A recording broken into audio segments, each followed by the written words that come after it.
Hello everyone, good morning to our morning devotional here at Manila Baptist Church. Trusting the Lord that you are all doing well because of His goodness. For today's devotional, we will look at the passage in the Old Testament that is in Numbers chapter 13. We will look at verse 1 and 2, then we will jump to verse 25 to 33 of Numbers chapter 13. Allow me please to read the passage. Numbers chapter 13, verse 1. Then the Lord spoke to Moses, saying, Send out for yourself men so that they may spy out the land of Canaan, which I am going to give to the sons of Israel. You shall send a man from each of their fathers' tribes, every one a leader among them.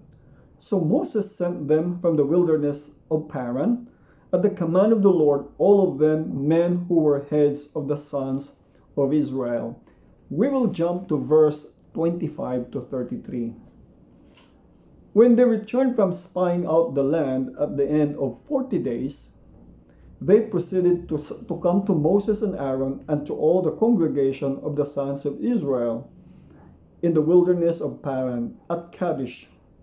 And they brought back word to them and to all the congregation, and showed them the fruit of the land. Thus they told him and said, We went into the land where you sent us, and it certainly does flow with milk and honey, and this is its fruit. Nevertheless, the people who live in the land are strong, and the cities are fortified and very large. And moreover, we saw the descendants of Anak there. Amalek is living in the land of the Negeb, and the Hittites and the Jebusites and the Amorites are living in the hill country, and the Canaanites are living by the sea and by the side of the Jordan.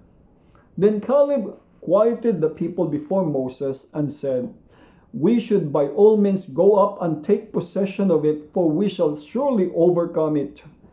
But the men who had gone up with him said, We are not able to go up against the people, for they are too strong for us. So they gave out the sons of Israel a bad report of the land which they had spied out, saying, The land through which we have gone in spying it out is a land that devours its inhabitants, and all the people whom we saw in it are men of great size. There also we saw the Nephilim, the sons of Anak are part of the Nephilim, and we became like grasshoppers in our own sight, and so we were in their sight. This devotional I entitled 10 Negative Men. 10 Negative Men. The importance of making proper decisions in life is illustrated in the lives of the children of Israel here at Kadesh Barnea on the passage that we have read. And as they came to the point that called for a decision, they began to waver. The following factors influenced them into making the wrong decision and paying a heavy price for their mistake. It is their circumstances that caused the Israelites to make the wrong decision. Walled cities and giants gave God's people the grasshopper complex. Looking at these walled cities and giant people, it gives them that grasshopper complex. They felt small, insignificant, powerless, and frustrated. Why? Because they look at God in the light of their circumstances instead of the possibilities. They were more influenced by the size of men than by the size of God. The Jordan River was not the great barrier that kept them from Canaan. The hindrances that shattered them were beyond the Jordan. They made the drastic mistake of trying to handle tomorrow's problems along with those of today. It was not today's difficulty that influenced their wrong decision, but tomorrow's anticipated problems that brought about their defeat.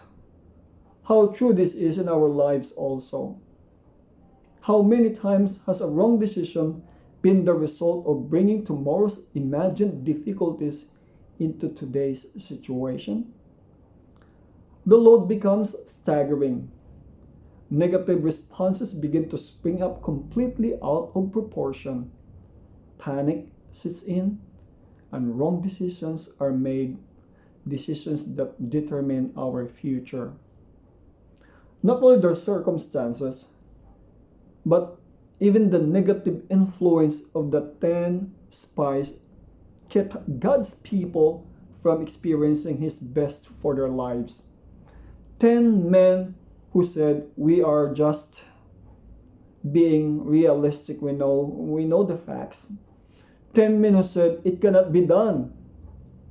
10 men who are too negative. 10 men kept thousands of people from finding God's perfect will for them.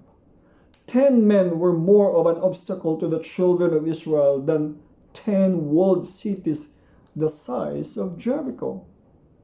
The enemies of God's people were not the Hittites, not the Amalekites or Jebusites. God's enemies were 10 men who said, "We cannot do it. There is no way to victory." What stopped the Israelites from Canaan? It is not Pharaoh's hard heart. It is not the Red Sea. It is not the need of food and water in the wilderness. It is not even the Jordan River or the walls of Jericho. It is these 10 men who had an influence and used that influence in the wrong way. It does not take a great multitude of people to limit God. Just one unsurrendered Christian can make the doom of thousands without Christ. It is an unforgiving member can freeze our revival. It is a couple of board members without faith and vision can hinder a great work that God wants to bring to a particular church. Yes, 10 negative men caused thousands to weep and stop short of God's promised blessing. Let us come to trust God. Let us hold on to His great encouragement from His word that He will never leave us nor forsake us. May God bless you all.